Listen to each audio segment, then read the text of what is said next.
Ali sme založili ako kamaráti, ktorí sa poznáme od 10 rokov. Najprv sme spolu sedeli 7 rokov v jednej lavici na gymnáziu, čiže máme nejaké skúsenosti a toľko dobre sa poznáme.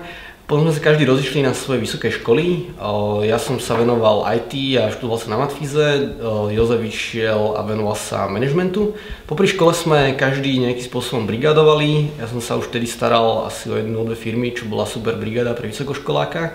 A potom prišiel väčší klient a tak sme dali hlavy dokopy a v 4. ročníku v roku 2007 sme spolu založili firmu.